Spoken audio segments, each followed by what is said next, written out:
तो hello student, welcome back to another class of Namami free smart classes. तो आज की क्लास में हम क्या पढ़ने वाले हैं, कक्षा 10वीं प्रश्नावली 1.2 का दूसरा क्वेश्चन। और क्वेश्चन है, सिद्ध कीजिए कि 3 धन 2 रूट 5 एक अपरिमेय संख्या है। इसके पहले वाले क्वेश्चन देखने के लिए कृपया करके पिछली वीडियो पर जाएं और इस क्वेश्चन को देखने के पहले वो जरूर देख लें, तभी ये थोड़ा क्लियर समझ में आएगा। ठीक है, मतलब मेरे कहने का मतलब समझ रहे हैं आप? समझ गए?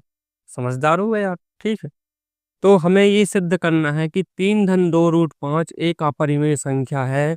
और इन क्वेश्चन में हम क्या करते हैं, हम मान लेते हैं कि ये परिमेय संख्या है, जिसको हम विरोधो विरोधोक्ति विधि, उसको क्या बोलते हैं हम? विरोधोक्ति विधि। ठीक है, तो जल्दी से फटाफट से इसको हम किसान के पास जाएंगे। पहले तो हम एक हल लेके आएंगे, उसने मुझे हल दे दिया। ठीक है, तो हम कौन सी विधि है ये? विरोधोक्ति विधि।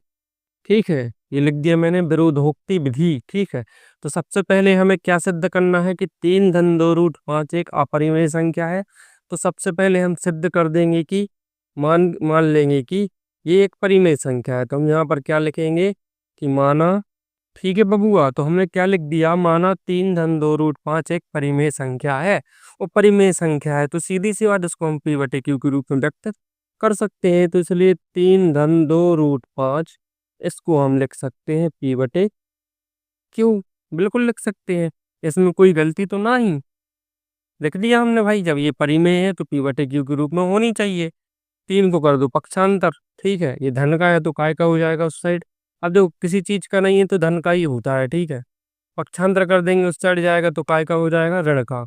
यहाँ पर बचा अपना 2 रूट 5 बराबर पी बटे क्यू ऋण क्या हो जाएगा यहाँ पर? 3। ठीक, अब देखिए बबूगा कि पी बटे क्यू ऋण 3। अब ये हमें सही से नहीं लग रहा है, क्योंकि हमें 2 को भी उस साइड पहुंचाना है। तो पहले इनको भाई घटा लो। ठीक है, तो घटाने के लिए जिस विधि का यूज करेंगे हम, वो है एलसीएम विधि। और एलसीएम विधि सीखने जिन पे ये वाली एलसीएम विधि नहीं बनती ना, ठीक है, एलसीएम से जोड़ना घटाना, प्लेलिस्ट पर जाना है। बेसिक मैथ की क्लास में आपको मिल जाएंगे, उसमें लिखा है एलसीएम प्लस भिन्न, उस वाली क्लास को आप देख लेना। तो क्यू और एक का एलसीएम क्या आता है? क्यू। ठीक है, या इसको हम डायरेक्ट भी कर सकते हैं। देखो, जब यहाँ एक के बटे में एक हो, कोई संख्या हो, तो डायरेक्ट इसका इसमें गुणा कर दिया करो। जो पहले ऊपर संख्या है वो तो लिख देना है। ठीक है, इसका इसमें करो गुणा, चलने लगाया ऋण, क्यू का 3 में सो 3 क्यू। ठीक, ऐसा कर लो, सीधा सिंपल है। नहीं तो क्यू और एक का फिर भाई एलसीएम लो, इसका भाग 2 आएगा वही सब। ठीक है, अब देखो ये आ गया, घटेगा तो है नहीं। अब हमें इस 2 से दिक्कत है, इस 2 को हम क्या करेंगे? पक्षांतर। ऊपर है तो कहाँ पहुंच जाएगा? नीचे, मतलब ये गुणा में है तो बटे में पहुंच जाएगा, मतलब क्यू से इसका गुणा हो जाएगा। तो रूट 5 बराबर यहाँ पर है पी ऋण 3 क्यू बटे, ये हो जाएगा अपना 2 क्यू। ठीक है, थोड़ी लाइन टेढ़ी आड़ी हो जाती क्योंकि मैं यहाँ रहता हूँ, यहाँ हाथ करके लिखता हूँ। अब ऐसे लिखने लगे ऐसे तो क्या है, ये आप लोगों को तो दिखेगा ही नहीं। ठीक, तो एक बात बताओ, पहले इसको समीकरण 1 मान लो। ठीक है, इसको मान लिया मैंने समीकरण 1। देखो यहाँ, अब देखो मैंने इसको क्या मान लिया? समीकरण। ठीक है, यहाँ पर देखो तो P बटे Q, भाई एक हिसाब से बटे में ही है वो, तो देखो यहाँ से ही आ रहा है वो। तो जब हमने इसको क्या माना कि परिमेय संख्या है, और जब ये परिमेय संख्या है तो P और Q यहाँ पर पूर्णांक होने चाहिए। तो हम यहाँ लिखेंगे, ठीक है, कि चूंकि पूर्णांक है, ठीक है, जब P और Q पूर्णांक है तो ये जो है वो एक परिमेय संख्या होने चाहिए।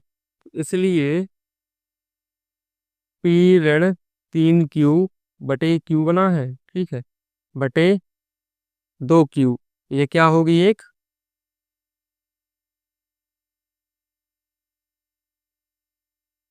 परिमेय संख्या होगी। भाई हमने कुछ गलत तो नहीं बोला? जिस प्रकार से हमने माना कि ये परिमेय संख्या है, पी बटे क्यू के रूप में है, तो पी और क्यू यहाँ पर पूर्णांक है। जब पूर्णांक है तो ये पूरी संख्या भी क्या होनी चाहिए? परिमेय संख्या होनी चाहिए। लेकिन इसके बराबर में देखो जरा क्या है, इसके बराबर में है रूट 5। ठीक है, जब रूट 5 लेकिन क्या है? एक अपरिमेय संख्या है। अभी हमने पिछले क्वेश्चन में सिद्ध किया था दूसरी चीज, ये √2 हो गया, √5 हो गया, √3 हो गया, √7 हो गया। ये अपरिमेय ही होते हैं क्योंकि भाई इनके ये बाहर नहीं निकलते हैं, ठीक है।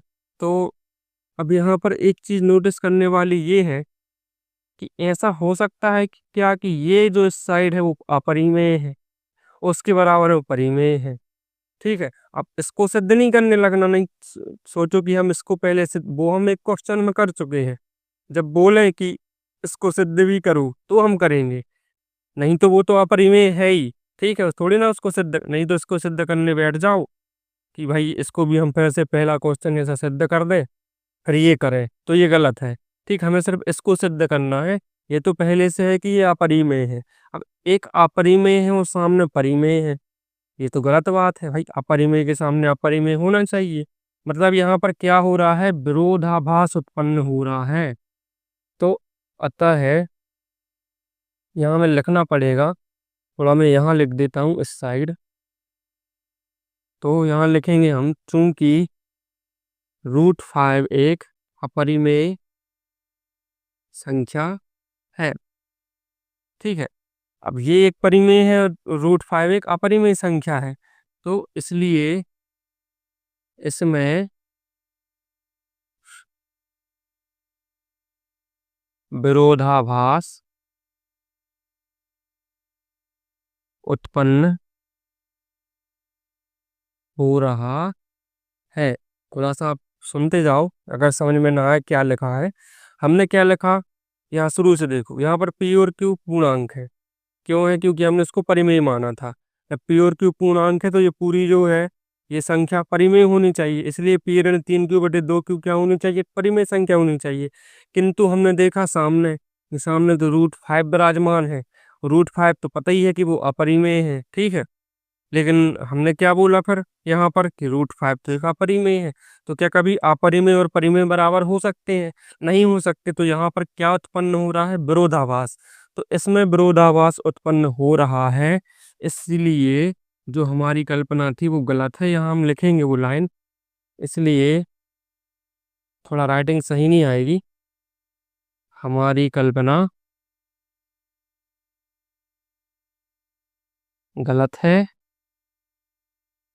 और यहाँ लिख देना ये, और क्या थी संख्या, 3 धन 2 √5 एक अपरिमेय संख्या है।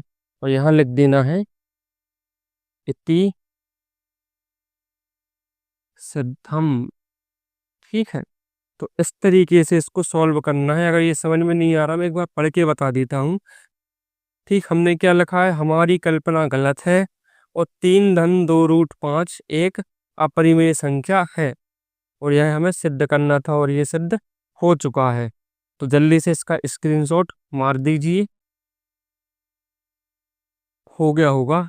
तो उम्मीद है आपको ये क्वेश्चन बहुत ही अच्छे तरीके से समझ में आया होगा, और समझ में आया है तो भाई सब वीडियो को लाइक कर दीजिए, जो नए जुड़े हैं वो चैनल को सब्सक्राइब कर लीजिए, ठीक है। तो इसके बाद हम मिलते हैं अगली क्लास में, तब तक के लिए बाय।